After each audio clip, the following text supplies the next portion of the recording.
It's a very weird town. Whenever the sun is going down, everyone in town must go back inside, even if you're having a meal. The bosses would ruthlessly drive them out, but they never complained. It's only because of the strange things that happen here at night. As a mother, you have to check the windows and doors every day. Make sure the curtains are closed. But something always happens. The little girl is getting ready for bed. An old man's voice comes from the first floor window, calling out her name, claiming to be her grandmother. The little girl couldn't resist the temptation. She opened the curtains. The grandmother smiles and asks the little girl to let her in.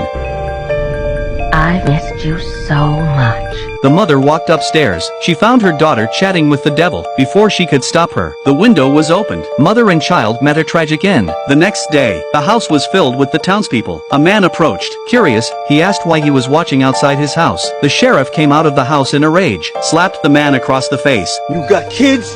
You nail the window shut. You nail the motherfucking window shut. Frank, right?